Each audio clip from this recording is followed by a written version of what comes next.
Lockdown ई पाठशाला रामगढ़ में आप सबका बहुत बहुत स्वागत है। आज हम लोग डिफरेंशिएशन के एप्लीकेशन के बारे में पढ़ेंगे। जैसा हम लोगों ने एक पढ़ा है डिफरेंशिएशन, तो डिफरेंशिएशन का भविष्य में क्या प्रयोग होगा, तो उसके बारे में हम लोग पढ़ेंगे आज, application of derivatives. So applications बहुत सारे हैं, उसमें एक एप्लीकेशन है dy by d x as a rate major.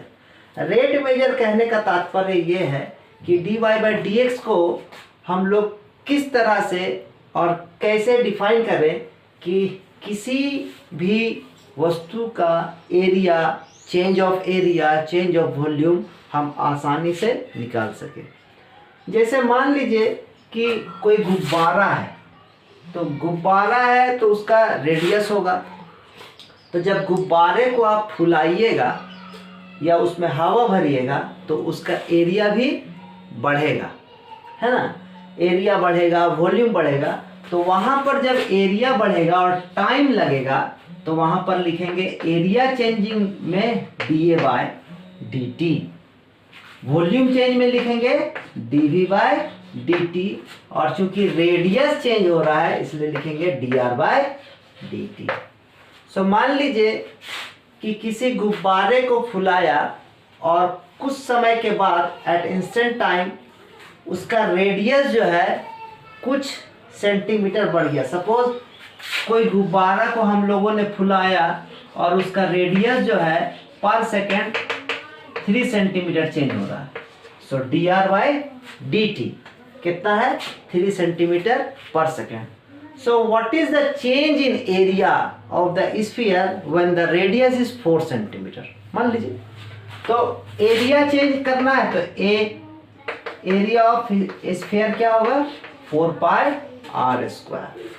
फिर चूंकि रेट ऑफ चेंज निकालना है टाइम के रेस्पेक्ट में, तो एरिया को क्या लिखेगा, dA बाय dt।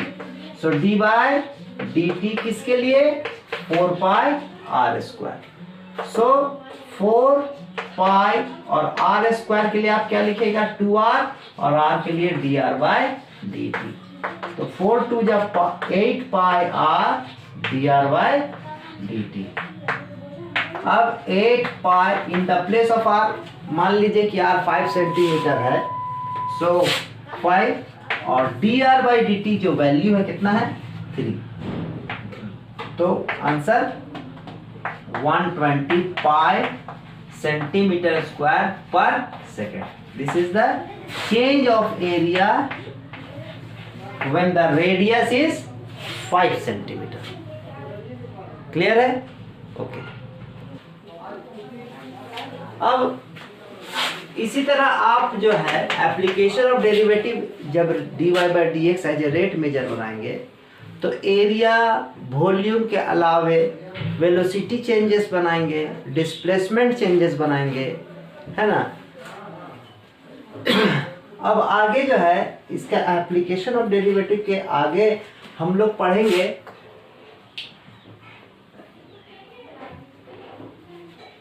अप्रोक्सीमेशन,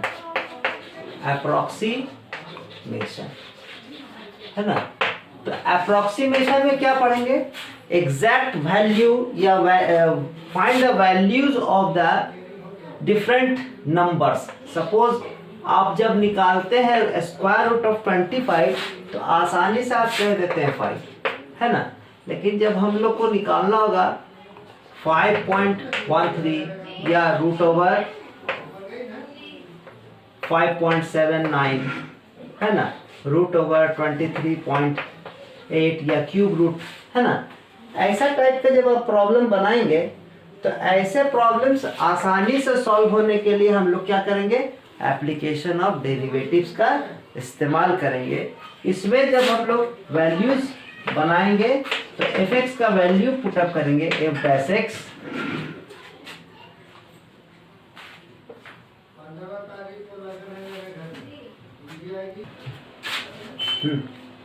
तो f(x) plus h equal to f dash x into h plus fx, है ना।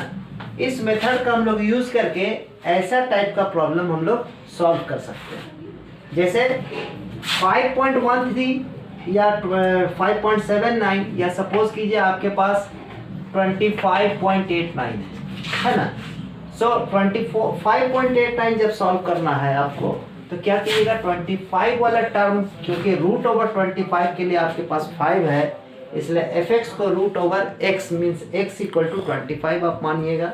और ये जो है हमारा एच है ना, या डेल एक्स है। सो एच का वैल्यू 0.89 जब हम लोग पुटअप करेंगे और एफ डैश एक्स निकालिएगा रूट एक्स का, तो हम लोगों को आसानी से ऐसे टाइप के प्रॉब्लम सॉल्व हो जाएंगे, है ना। ओके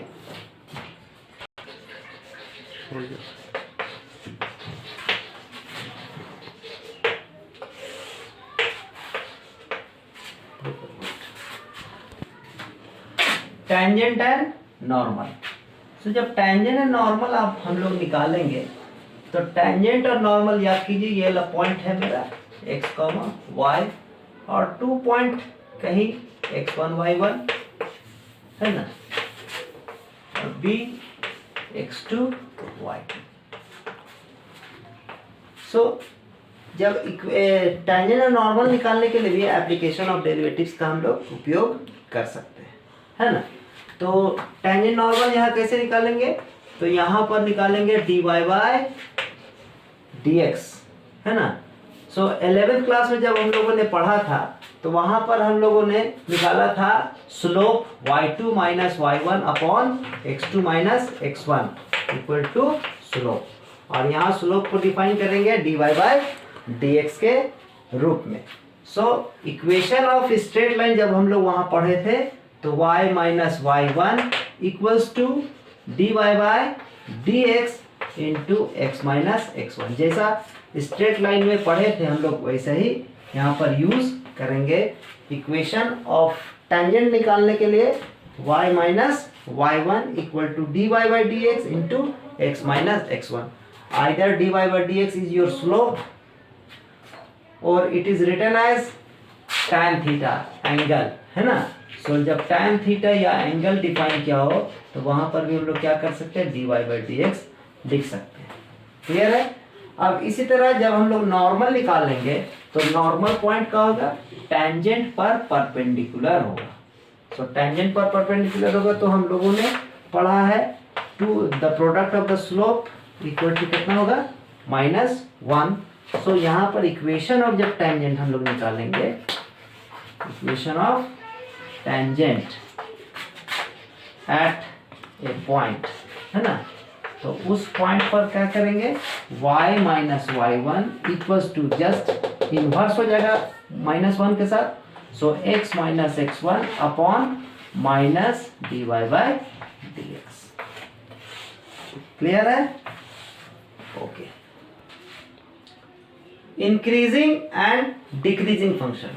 सो जब इंक्रीजिंग और डिक्रीजिंग फंक्शन हम लोग पढ़ेंगे तो जैसे मान लीजिए कोई ग्राफ कोई कर्व है ऐसे, तो इंक्रीजिंग मतलब एक्स एक्सिस पर देखिएगा, एक्स एक्सिस का वैल्यू जैसे जैसे बढ़ेगा वाई एक्सिस या एफ एक्स जो है बढ़ता जाएगा, है ना।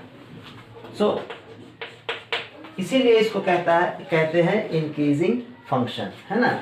इसी तरह क्या होगा, जब एक्स एक्सिस बढ़ेगा तो वाई एक्सिस या एफ एक्स जो है घटता जाएगा, तब हम लोग कहेंगे उसको डिक्रीजिंग फंक्शन। सो इंक्रीजिंग और डिक्रीजिंग फंक्शन में भी सब टॉपिक्स होंगे, strictly increasing function in its domain, और सेकेंड में होगा strictly decreasing function in its domain, है ना। तो इंक्रीजिंग डिक्रीजिंग जब फंक्शन हम लोग पढ़ेंगे तो वहां पर हम लोग स्ट्रिक्टली इंक्रीजिंग भी पढ़ेंगे और स्ट्रिक्टली डिक्रीजिंग भी पढ़ेंगे, मीन्स मोनोटोनिसिटी भी हम लोग साथ साथ पढ़ेंगे। क्लियर है। एप्लीकेशन ऑफ डेरिवेटिव का लास्ट हम लोग पढ़ेंगे मैक्सिमा और मिनिमा। सो जैसे हम लोग प्रीवियस एक्सरसाइज में जाएंगे, मीन्स स्ट्रिक्टली इंक्रीजिंग डिक्रीजिंग या इंक्रीजिंग डिक्रीजिंग फंक्शन जाएंगे, वहीं से हम लोग क्या करेंगे, मैक्सिमा एंड मिनिमा का कंसेप्ट जो है क्लियर होता जाएगा, है ना। तो मैक्सिमा और मिनिमा जब हम लोग बनाएंगे तो वहाँ पर कर्व होगा, है ना, कर्व होगा, वहाँ पे इंटरवल्स होंगे। सो वहाँ पर हम लोग क्या करेंगे, जब कोई भी कर्व होगा तो उसका सबसे पहले एप्लीकेशन क्या करेंगे, एप्लीकेशन के हिसाब से सबसे पहले dy/dx फाइंड करेंगे। और जब dy/dx फाइंड कर लेंगे, सो वहाँ पर dy/dx फाइंड करने के बाद हम लोग को एक्सट्रीम पॉइंट चाहिए, है ना। तो एक्सट्रीम पॉइंट जब मिल जाएगा तब हम लोग फाइंड कर लेंगे मैक्सिमा या मिनिमा। सो मैक्सिमा मिनिमा जब हम लोग पढ़ेंगे तो वहाँ पर हम लोग पढ़ेंगे local maxima,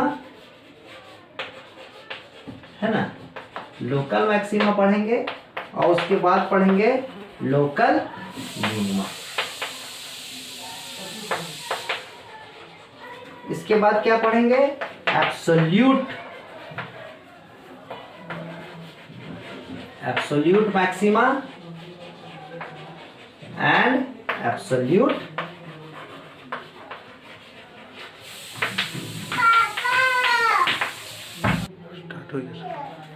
so these topics we have to studied in class 12 as application of derivatives।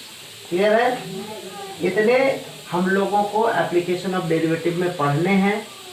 और चूँकि रिड्यूस सिलेबस है तो रिड्यूस सिलेबस के अनुसार हम लोगों को सिर्फ टॉपिक 1 रेट मेजर पढ़ना है और दूसरा मैक्सिमा और मिनिमा पढ़ना है, जिसमें मैक्सिमा मिनिमा से ही एक लॉन्ग टाइप क्वेश्चन है 5 मार्क्स का, तो फोकस करेंगे इसमें। और रेट मेजर तो पढ़ना ही है। सो नेक्स्ट वीडियो में मिलेंगे क्वेश्चंस के साथ। तब तक घर पर रहें, सुरक्षित रहें। धन्यवाद।